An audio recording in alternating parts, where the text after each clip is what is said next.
Dis-moi exactement, entre les musulmans et les chrétiens, qui va aller au paradis? Qu'est-ce qui va se passer? Tous les chrétiens et les musulmans vont au paradis ou bien il y en a un qui va aller en enfer? Alors, pour le, Attends, qu'est-ce qui va se passer au jugement dernier? Voilà. bah, déjà concernant qui va au paradis, Ouais, c'est les chrétiens, c'est les vrais d'accord, chrétiens. d'accord. Parce qu'il y a des chrétiens qui se disent chrétiens, Mhm, mais qui vivent dans le péché, dans l'iniquité. d'accord, Ouvriers d'iniquité, je ne vous connais pas. d'accord. Parce que tu peux faire des miracles, tu peux chasser des démons et faire des prophéties, Mhm, mais si tu vis dans le péché, bah Jésus dit je ne te connais pas. d'accord. Voilà. Mais les vrais chrétiens, ce sont ceux qui font la volonté de Dieu. Cette volonté de Dieu, elle est écrite dans la Bible, Oui, dans l'Ancien comme dans le Nouveau Testament. mhm, On voit qu'est-ce que Dieu veut, qu'est-ce que Dieu aime, qu'est-ce que Dieu n'aime pas. d'accord. Et ce qui, là, à l'heure actuelle, il faut absolument écouter les paroles de Jésus. Pourquoi?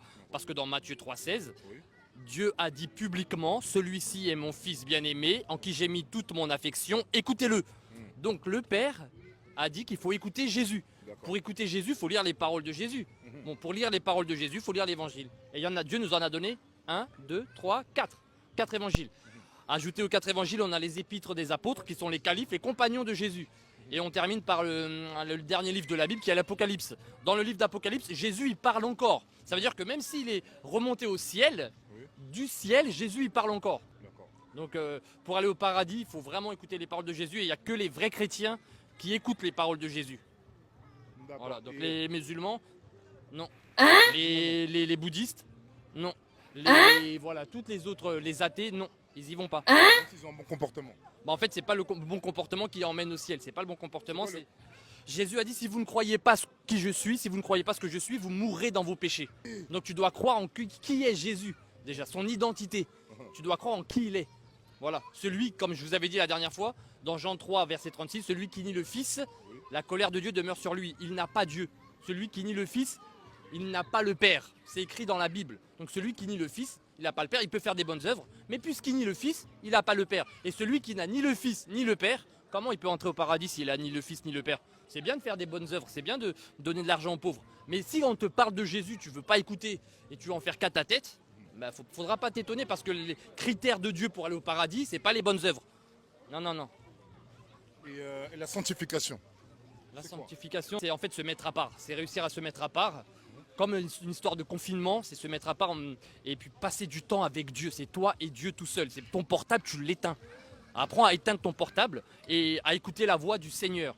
Dieu peut te parler quand il veut. Et dans ce temps de consécration, ça on appelle ça la consécration dans l'Ancien Testament, il y a le Lévite, le sacrificateur devait rester pendant une semaine dans le tabernacle, dans la maison de Dieu.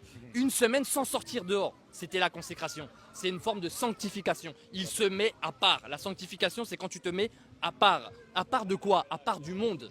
Parce que les choses du monde, là, il y a des choses qui sont très mauvaises. Donc tu dois apprendre dans ta vie de tous les jours, apprendre à te mettre à part pour prendre du temps avec Dieu. Et des fois, tu prends carrément une semaine de confinement, 2 semaines de confinement, 3 semaines.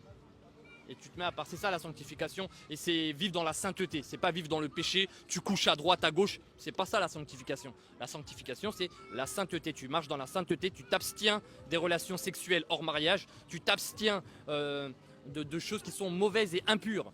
Tu respectes les règles du Seigneur. Les relations sexuelles, c'est dans le cadre du mariage. C'est pas avant. Voilà. D'accord. Ok, en tout cas, tout est clair.